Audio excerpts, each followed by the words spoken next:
Break के बाद आपका एक बार फिर से स्वागत है। आज अंतर्राष्ट्रीय महिला दिवस है, प्रदेश की मुखिया का जन्मदिन भी है और साथ ही प्रदेश में दूसरा आम बजट भी घोषित हो रहा है और इसलिए उम्मीदें भी ज्यादा बनती है, खासकर महिलाओं के लिए, क्योंकि क्या कुछ खास तोहफा जो है वो प्रदेश की मुख्यमंत्री अपने पिटारे में से खोलने वाली है। और इसी मंथन पर हमारे साथ खास मेहमान भी सभी महिलाएं हैं।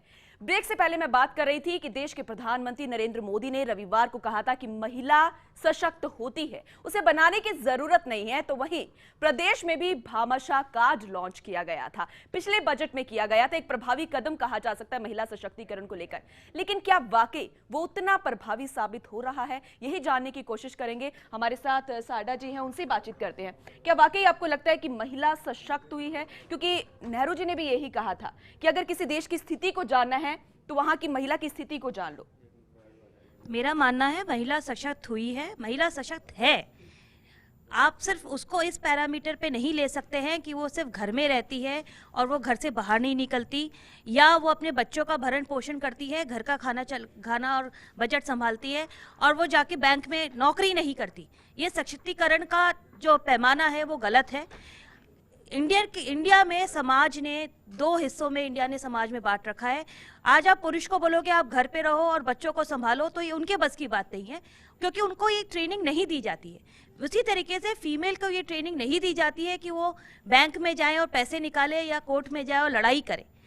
हर चीज का एक मुकाम एक तरीके से बंटवारा किया हुआ है ताकि सोसाइटी एक दूसरे के पहिए पे खड़े होकर गाड़ी को सुचारू रूप से चला सके। फर्क इतना है कि पुरुष ने महिलाओं को इस चीज के ऊपर, जब वो घर संभालती है, उसका दर्जा अपनी आंखों में कम कर लिया है। इससे उसका कोई दर्जा कम नहीं हो गया और ना वो सशक्तिकरण में कम हो गई। महिला को सिर्फ ये रियलाइज करने की जरूरत है कि वो पावरफुल है, सशक्त है, वो जो अपनी जिम्मेदारी निर्वाह कर रही है वो पूर्ण रूप से निर्वाह कर रही है और उसमें कोई कमी नहीं है। उसको कहीं पे भी पुरुष के बराबर नहीं होना है।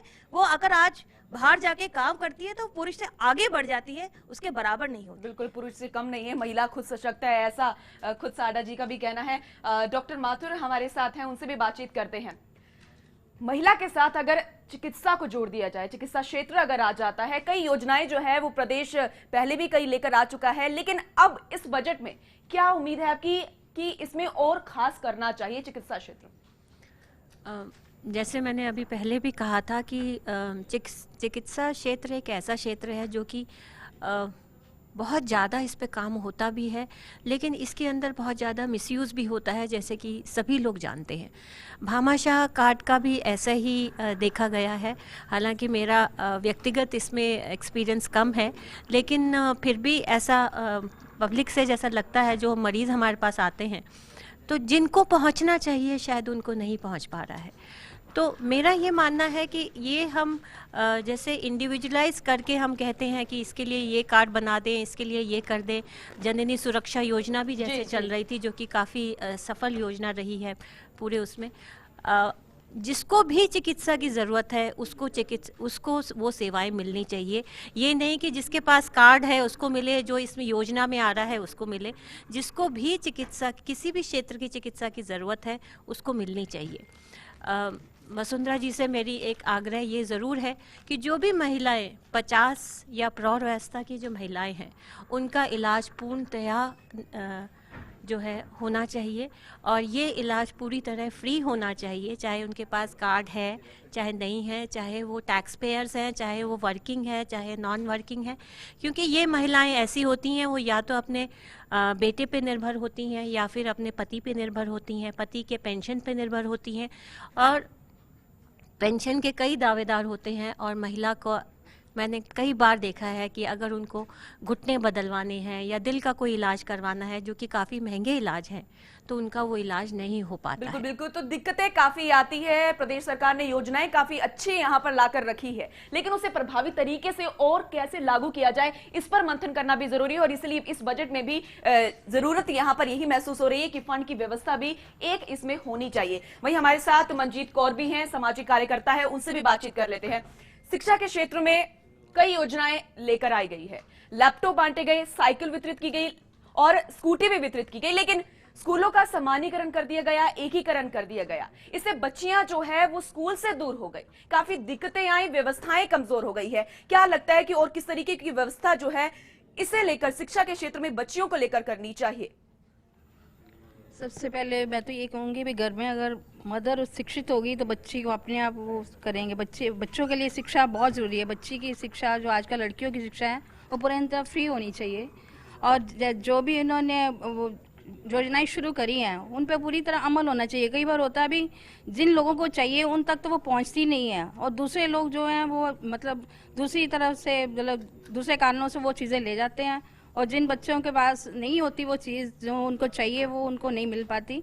और मेरा तो ये कहना है उन सीएम जी से भी वो हमारे बच्ची की जो शिक्षा वो बिल्कुल पूर्णतः फर्स्ट से लेके फ्री कर दें, और बच्ची जो है मतलब जिनमें इंटेलिजेंसी है उनको ज़्यादा से ज़्यादा वो दिया जाए।